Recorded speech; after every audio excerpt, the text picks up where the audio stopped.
Chapter 18 When Fruit Bats Go Bad. We huddled under the eaves of a big white government building and watched the rain pour down on the Place de la Concorde. It was a miserable day to be in Paris. The winter skies were heavy and low, and the cold, wet air soaked right into my bones. There were no tourists, no foot traffic. Everyone with any sense was inside by a fire enjoying a hot drink. To our right, the River Seine wound sluggishly through the city. Across the enormous plaza, the gardens and the Tuileries were shrouded in a soupy haze. The Egyptian obelisk rose up lonely and dark in the middle of the square. We waited for more enemies to pop out of it, but none came. I remembered what Zia had said about artifacts needing a 12-hour cooldown before they could be used again. I hoped she was right. "Hold still," Bast told me. I winced as she pressed her hand against my chest. She whispered something in Egyptian, and the pain slowly subsided. "Broken rib," she announced. "Better now. You should rest for at least a few minutes." "What about the magicians?" "I wouldn't worry about them just yet. The house will assume you teleported somewhere else." "Why?" "Paris is the 14th gnome, Desjardins' headquarters. You'd be insane to hide in his home territory." "Great," I sighed. "And your amulets do shield you," Bast added. "I could find Sadie anywhere because of my promise to protect her, but the amulets will keep you veiled from the eyes of Set and from other magicians." I thought about the dark room in the first gnome with all the children looking into the bowls of oil. Were they looking for us right now? The thought was creepy. I tried to sit up and winced again. "Stay still," Bast ordered. "Really, Carter, you should learn to fall like a cat." "I'll work on that," I promised. "How are you even alive? Is it that 9 lives thing?" "Oh, it's just a silly legend. I'm immortal."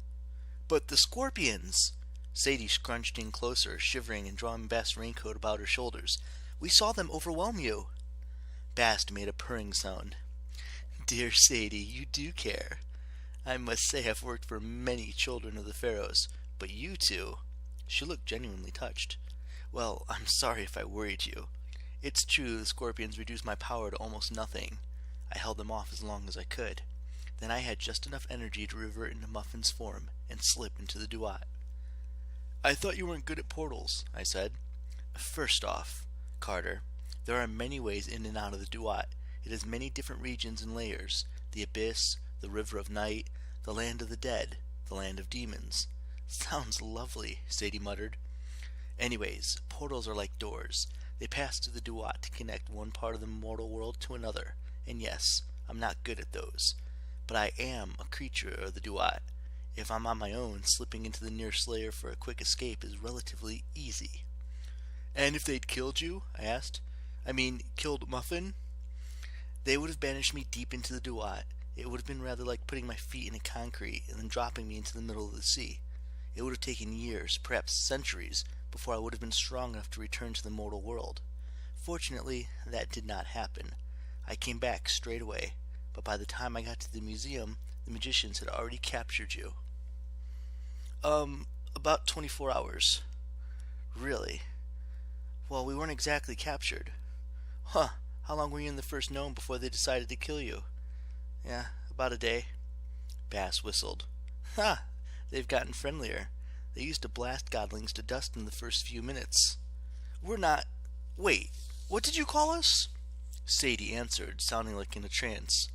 "Godlings. That's what we are, aren't we? That's why Zia was so frightened of us, why Desjardins wants to kill us." Bast patted Sadie's knee. "You always were bright, dear."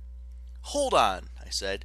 "You mean hosts for gods? That's not possible. I think I'd know if—" Then I thought about the voice in my head, warning me to hide when I met Iskandar. I thought about all the things I was suddenly able to do, like fight with a sword and summon a magical shell of armor. Those were not things I'd covered in homeschool. "Carter," Sadie said, "when the Rosetta Stone shattered, it let out 5 gods, right? Dad joined with Osiris. Amos told us that Set, I don't know, he got away somehow. But you and I..."